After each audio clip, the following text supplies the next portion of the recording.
Shalom saudara sekalian yang kekasih di dalam Tuhan, apa kabar? Saya harap saudara baik-baik dan sehat-sehat, dan penting selalu maju di dalam Tuhan.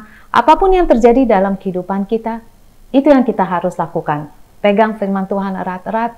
Kita tahu Tuhan kita nggak pernah melupakan, meninggalkan kita, dan kita maju terus meskipun sedikit satu langkah, nggak apa-apa, yang penting kita maju terus. Amin. Sebelum saya masuk ke dalam firman Tuhan, mari kita berdoa terlebih dahulu. Bapa, sekali lagi kami mengucap syukur, terima kasih karena Engkau baik dan sangat baik dan selalu baik adanya. Dan Bapa, pada saat ini Tuhan, kami mau serahkan seluruh kehidupan kami, seluruh keluarga kami, semua kepada Engkau. Karena kami tahu apapun yang kami lewati Tuhan, Engkau selalu tahu apa yang terbaik. Dan Tuhan, pada saat ini Tuhan, Engkau sendiri yang beracara dalam seluruh firman ini Tuhan, dan Engkau sendiri yang memberikan hikmat dan pengertian sehingga kami boleh mengerti firman yang disampaikan Tuhan, merangkul firman tersebut dan menjadi pelaku firman tersebut, dan biarlah firman itu menjadi kekuatan dalam kehidupan kami. Dan Roh Kudus Engkau yang mengambil alih di dalam segala sesuatu kehidupan kami, karena Engkau adalah Roh Allah itu sendiri. Engkau yang mengambil alih, Engkau yang memberi kami kekuatan dan pengertian, dan Engkau yang menuntun kami dalam kehidupan kami. Terima kasih Tuhan, bila setiap kata-kata yang keluar daripada mulut saya itu Engkau sendiri yang memilih. Di dalam nama Yesus kami berdoa, haleluya, amin. Dan judulnya hari ini sangat menarik sekali, yaitu dikucilkan.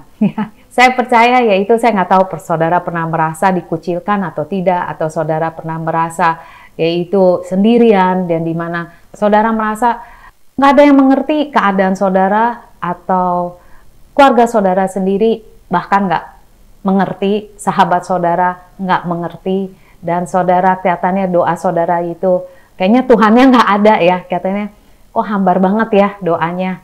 Dan saudara bertanya-tanya lagi, apa salahnya saya sih? Kok saya merasanya nih sendirian banget ya? Jika saya boleh jawab pertanyaan saudara, itu sederhana. Yaitu kita semua pasti melewati masa di mana saudara dikucilkan. Tapi dalam Tuhan yaitu saudara merasa dikucilkan. Sebetulnya apa yang Tuhan lakukan, saudara sedang dipisahkan oleh Tuhan daripada atau kerumunan orang banyak ya. Bukan karena yaitu saudara sakit, atau bukan karena saudara sedang dihukum Tuhan, sama sekali bukan. Yaitu karena saudara sedang dipersiapkan untuk sesuatu yang lebih lagi, jauh lebih besar di dalam Tuhan, atau saudara sedang dipersiapkan untuk suatu pekerjaan yang besar, atau suatu tugas yang besar yang Tuhan percayakan kepada saudara, atau yaitu tingkatan saudara dinaikkan. Ya, kalau kita teliti lebih jauh lagi dalam firman Tuhan, sebetulnya itu apa yang dialami oleh setiap hamba-hamba Tuhan sebetulnya. Seperti Musa dipakai Tuhan dengan luar biasa. Siapa sih dunia ini nggak tahu, sampai filmnya pun ada di mana-mana. Dari dulu sampai sekarang tuh ada filmnya. Dan tapi kalau kita tahu bahwa Musa sebetulnya setelah 40 tahun menjadi anak adopsi daripada anaknya Firaun, tapi apa yang terjadi 40 tahun yaitu dia dikeluarkan di gurun pasir dan hanya menjadi bersama domba-domba. 40 tahun itu bukan masa yang sedikit ya. 40 tahun. Katanya udah nggak ada harapan, udah nggak ada masa depan. Daud sebelum dipakai Tuhan juga apa yang terjadi? Yaitu sebelum dia menjadi seorang raja yang luar biasa, juga yaitu dia sebagai gembala domba-dombanya. Yusuf sebelum dipakai Tuhan, yaitu apa yang dilakukan? Dia dikhianati kakaknya. Bukan dikucilkan lagi ya, benar-benar udah dibuang oleh keluarganya, berasa gitu. Dijual sebagai budak, 13 tahun lamanya sebagai budak di Mesir. 13 tahun waktu yang lama ya. Dan pada zaman itu nggak ada WA, nggak ada telepon, benar nggak? Dan zaman dulu tuh, iya, sekali budak dikatakan sampai kekal saudara budak. Maksudnya seumur hidup saudara budak, anak saudara budak, keturunan saudara budak. Saudara bisa bayangkan gimana rasanya Yusuf pada saat itu. Benar-benar ya, kalau orang bilang udah mati harapan dah, nggak ada harapan. Kalau saudara lihat bahkan Yesus dalam perjanjian baru, dia pun puasa 40 hari lamanya. Bukan waktu yang mudah loh, 40 hari. Dikatakan Lukas 4 ayat 1. Dikatakan Yesus yang penuh dengan Roh Kudus kembali dari Sungai Yordan, lalu dibawa oleh Roh Kudus di padang gurun. Di situ ia tinggal 40 hari lamanya dicobai oleh iblis. Selama di situ ia tidak makan apa-apa, dan sesudah waktu ia lapar. Dalam kuasa Roh, kembalilah Yesus ke Galilea, dan tersiarlah kabar tentang dia di seluruh daerah itu. Sementara itu ia mengajar di rumah-rumah ibadat di situ, dan semua orang memuji dia. Tapi saudara lihat, Lukas 4 ayat 1 ini yang saya mau saudara garis bawahi. Yesus yang penuh dengan Roh Kudus kembali dari sungai Yordan setelah dia dibaptis, ya, penuh dengan Roh Kudus, lalu dibawa oleh Roh Kudus ke padang gurun. Apakah kehendak Tuhan untuk Yesus berada di padang gurun? Yes dan amin. Kita ada 4 jempol, kita bilang 4 jempol mengatakan ya dan amin. Benar loh saudara. Dan apakah yaitu kehendak Tuhan untuk saudara berada di padang gurun pada saat ini? Ya dan amin. Ya, jadi kalau kita lihat yaitu setiap daripada mereka yang Tuhan pakai, dan saya percaya Tuhan pakai menurut takarannya dia dalam kehidupan saudara, mereka tuh akan mengalami yaitu masa di mana yaitu kita melewati kayaknya nggak ada harapan, lembahnya gelap, sama seperti Yusuf kayaknya nggak ada jalan keluar, dan segala sesuatu kayaknya nggak ada pengharapan lagi, kayaknya dead end, jalan buntu. Tapi itu adalah musim di mana kita dipisahkan dari dunia, di mana kita sekali lagi dibersihkan dari hal-hal dunia, disucikan, dibentuk untuk tujuan yang luar biasa. Amin saudara. Itu adalah musim-musim di mana yaitu saudara dipisahkan atau dikucilkan. Jadi beberapa hal yang kita pelajari ya dari kehidupan dari orang-orang ini, yaitu musim pemisahan atau waktu saudara merasa dikucilkan. Tuhan memisahkan, bukan kita memisahkan diri, bukan. Tuhan yang memisahkan kita, mengizinkan pemisahan itu terjadi. Tetapi kita merasa dikucilkan, kita merasa yaitu dijauhkan dari segala sesuatu. Itu sebetulnya musim pemangkasan seperti yang saya katakan waktu kita musim dibersihkan. Yaitu memangkas apa? Memangkas dari hal-hal dunia yang selama ini yang sudah menempel menjadi bagian daripada saudara atau menjadi bagian daripada saya, yaitu tanpa kita sadari, atau hal-hal dunia yang selama ini menarik saudara, suara-suara dunia itu yang menarik kita, hal-hal yang dapat menutupi mata kita dari tujuan Tuhan dalam kehidupan kita. Apa yang saya maksud dari hal-hal dunia? Saya rasa banyak ya, diri saya sendiri, hal-hal dunia. Pagi daripada kita, ada aja saya nggak tahu tuh ya. Sampai saya bener-bener komitmen, saya bilang oke, enggak dah, gitu ya. Saya sampai kayak gini, makanya saya nggak suka banget tuh kalau televisi ada di kamar. Karena nomor 1 pagi, itu jahat banget, jahat banget. Pagi begitu bangun, aduh televisi, entah apa lagi nih ya, kalau kemarin saya udah jam 8 tidur, atau jam 9 tidur, aduh sayang nih ya, padahal ada film serinya nih, pengen tahu apa yang terjadi, pasti pagi nomor 1 bangun, aduh gue pengen tahu nih, apa ya hasilnya daripada nih orang. Saya nggak tahu saudara ngalamin gitu, kalau saya ngalamin sendiri. Jadi hal-hal yang dunia kayak gitu, sampai satu hari, benar-benar saya bilang, udah dah, kita make komitmen, televisi itu mesti di luar, jauh dari saya, nggak boleh deket-deket saya, nggak ada laptop, nggak ada apa-apa, telepon juga jauh-jauh. Jadi kalau pagi nomor 1 kan diranjang gitu ya, udah males gitu ya. Nomor 1 yang ada cuma Alkitab saya. Kalau enggak tuh tangan gatel banget ya. Ke HP lah, kemana. Itu saudara bisa ikutin saya. Banyak lagi sebetulnya hal-hal yang dimana sebetulnya Tuhan tuh singkirkan daripada kita. Hal-hal yang bisa memuaskan kita akhirnya bisa membuat kita jadi bosan. Tuhan juga menyingkirkan hal-hal yang tidak dimasukkan untuk masuk ke babak kita berikutnya yang Tuhan lihat itu nggak perlu. Umpamanya bisa aja seorang teman yang biasanya saudara pikir, wah baik banget, tapi nggak tahu kenapa, yaitu karena saya ke gereja, akhirnya orang itu dia menjauh dari kita, dia nggak mau lagi temenan sama kita. Jadi kitanya yang merasa bersalah, saya merasa bersalah, saya bilang kenapa ya, kenapa saya dijauhin sama teman saya.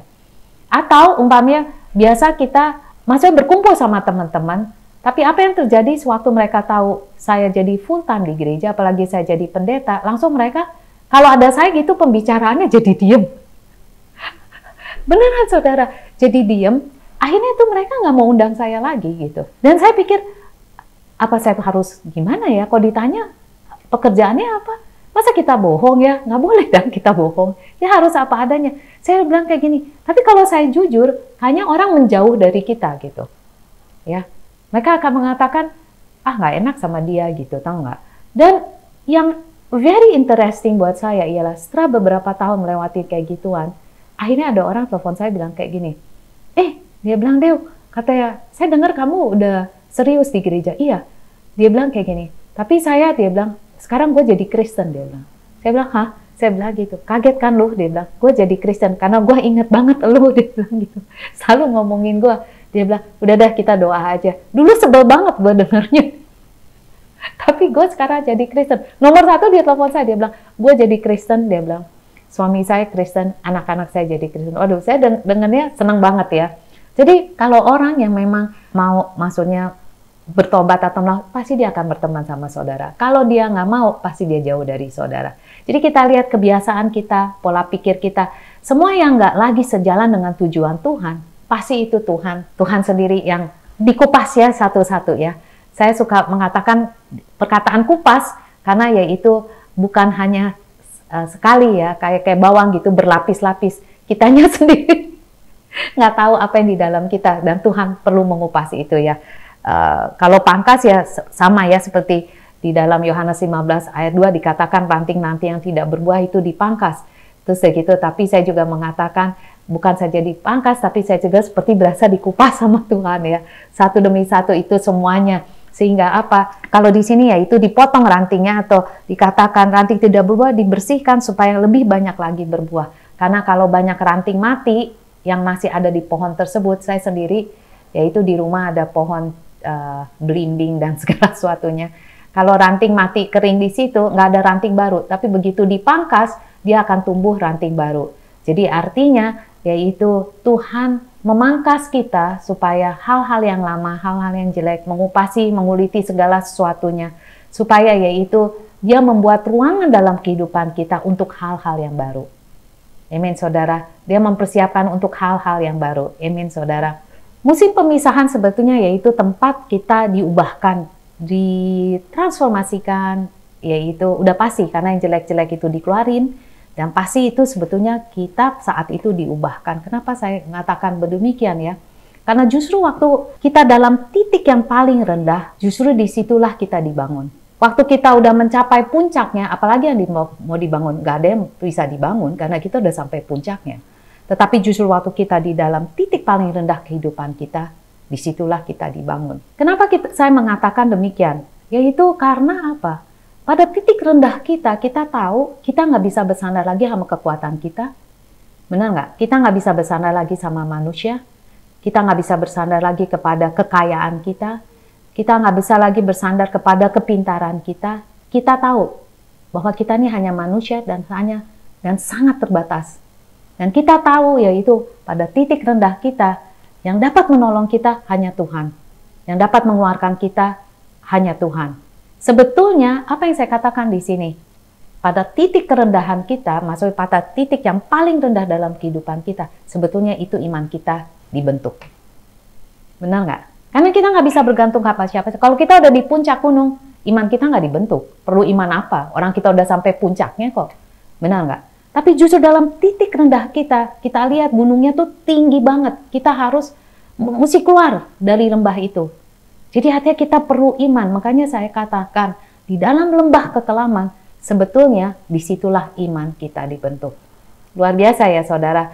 Dan buat saya itu menyadari itu juga, maksudnya nggak semudah itu waktu saya menyadari hal ini. Karena saya sendiri melewatinya, makanya saya bisa bicara sama saudara. Gitu.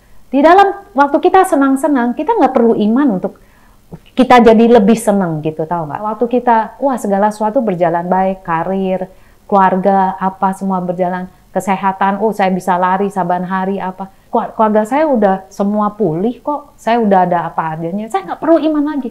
Tapi waktu keluarga kita hancur, kita perlu iman, yaitu untuk keluarga kita dipulihkan. Waktu anak kita sakit, kita perlu iman untuk anak kita disembuhkan. Yaitu waktu kita ada masalah keuangan, kita perlu iman, yaitu untuk Tuhan membuka jalan, supaya kita mendapat benar-benar kerjaan yang baik untuk mencukupi kehidupan kita. Waktu kita ada stuck, nggak tahu kemana harus kerjanya, benar nggak? Kita perlu iman. Waktu kita benar-benar dikucilkan, benar-benar nggak ada teman, yaitu kita perlu datang kepada Tuhan dan kita mengatakan, Tuhan, apa nih salahnya saya? Kenapa saya sampai nggak ada teman? Waktu kita udah benar-benar penuh kepahitan, baru orang tuh bisa mengatakan, Tuhan, saya nggak mau pahit, saya nggak mau bunuh diri, saya nggak mau akhir hidup saya gini, saya nggak mau hidup. Waktu saudara menghadapi kehampaan dalam kehidupan saudara, baru saudara mengatakan, Tuhan, saya kok hampa ya, hidup saya ini nggak ada artinya. Benar nggak? Di situ saudara. Makanya saya mengatakan, justru dalam titik kekelaman dalam kehidupan kita, di situ kita mengenal Tuhan kita.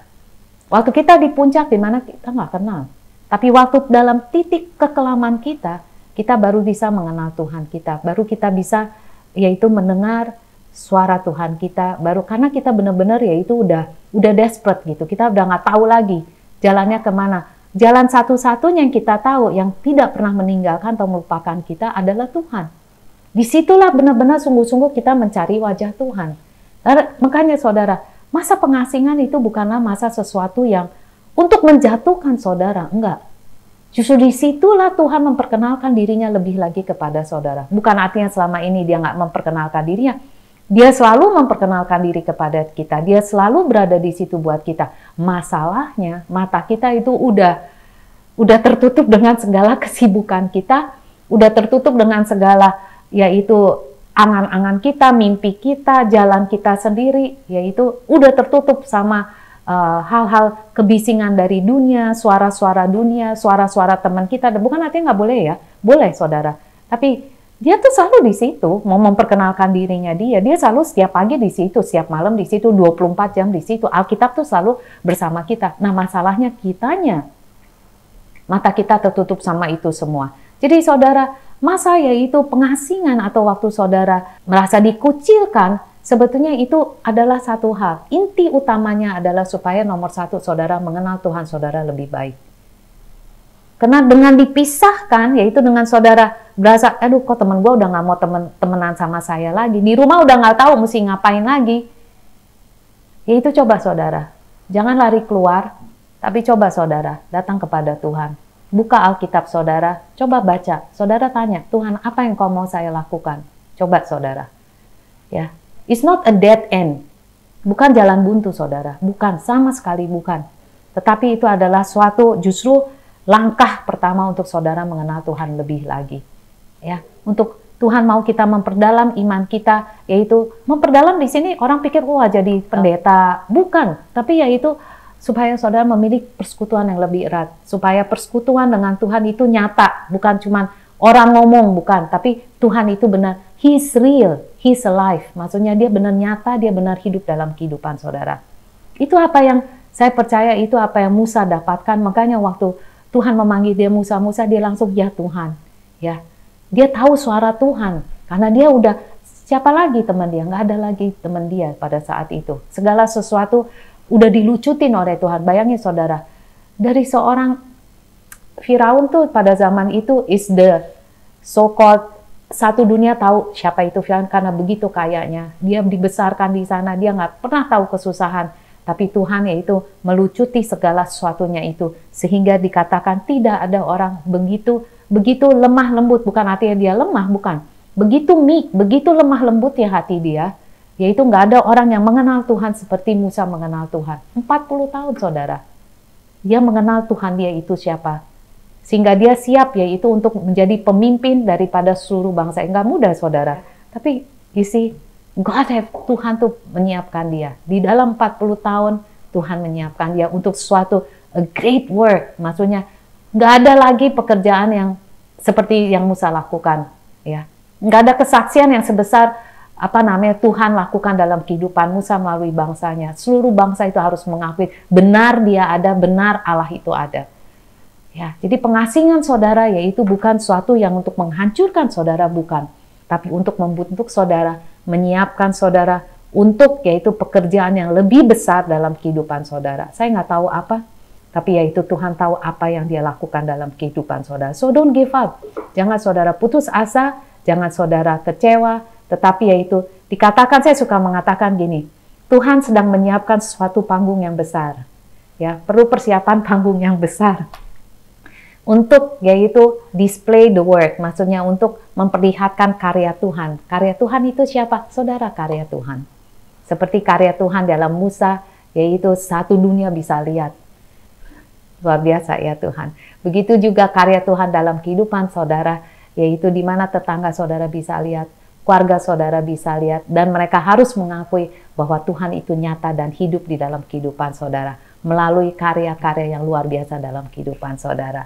Amin saudara. Kan dikatakan Filipi 1 ayat 6 dikatakan yaitu akan hal ini aku yakin sepenuhnya, yaitu ia Tuhan yang memulai pekerjaan yang baik di antara kamu akan meneruskannya sampai pada akhirnya pada Kristus Yesus. Percayalah. Tuhan telah melakukan, yaitu sebuah pekerjaan yang baik dalam kehidupan saudara, dalam keluarga saudara. Dia pasti akan meneruskan sampai selesai. Karyanya dinyatakan. Amin. Mari kita tutup dalam doa. Bapa, sekali lagi kami mengucap syukur terima kasih karena Engkau baik dan sangat baik dan selalu baik Tuhan. Kami mau percayakan seluruh kehidupan kami, keluarga kami kepada Engkau Tuhan. Ampuni kami Tuhan jika kami selama ini mengeluh karena Engkau telah memisahkan kami daripada dunia ini atau sedang memisahkan kami daripada dunia ini dan kami merasa dikucilkan daripada dunia ini. Tapi Tuhan, biarlah dunia ini mengucilkan kami selama Engkau tidak mengucilkan kami. Dan itulah keyakinan kami Tuhan, karena Yesus mengatakan Kau tidak pernah meninggalkan atau melupakan kami semua. Terima kasih Tuhan. Sekali lagi kami mau serahkan seluruh kehidupan kami kepada Engkau Tuhan. Semua keluarga kami kepada Engkau. Setiap pekerjaan kami kepada Engkau. Setiap pelayanan kepada kami kepada Engkau. Engkau yang ambil alih semuanya. Karena segala sesuatunya itu adalah milik Engkau. Dan tanpa Engkau sia-sialah segala sesuatunya itu. Sekali lagi Tuhan, sebagai hamba-Mu Tuhan, Engkau sendiri Tuhan memberi kekuatan kepada setiap pemirsa Tuhan. Apapun yang mereka sedang lewati, Engkau yang memberi kekuatan kepada mereka di dalam nama Tuhan Yesus Kristus. Dan Tuhan, saya juga berdoa Tuhan, jika mereka ada masalah dalam keuangan, Kau beri jalan keluar Tuhan. Berkati Tuhan, urapi tangan mereka sehingga mereka bisa memberi penghasilan yang baik, mencukupi keluarga mereka. Jika mereka ada masalah dalam keluarga mereka, Tuhan Kau pulihkan keluarga mereka, Tuhan pulihkan anak-anak mereka, pulihkan setiap keluarga mereka, semua masing keluarga besar mereka, Kau pulihkan mereka semuanya. Kau beri jalan di mana ada tidak ada jalan, Kau berikan jalan. Di mana ada yang sakit Tuhan, Engkau memberikan kesembuhan di dalam nama Yesus. Terima kasih Tuhan, biarlah tingkap surga terus terbuka dalam keluarga mereka. Curahkan Tuhan hujan berkat secara rohani maupun secara jasmani melimpah dalam kehidupan mereka. Dan juga persekutuan yang selalu Tuhan, Allah Bapa, Allah Anak, dan Roh Kudus menyertai mereka sampai Maranatha. Terima kasih Tuhan, di dalam nama Yesus kami berdoa, haleluya, amin. Tuhan Yesus memberkati saudara sekalian semuanya. Ingat sekali lagi, jangan putus asa. Believe, percaya, apa yang Tuhan telah mulai pekerjaan yang baik, Dia pasti akan menyelesaikan karyanya yang nyata dalam kehidupan saudara. Tuhan Yesus memberkati.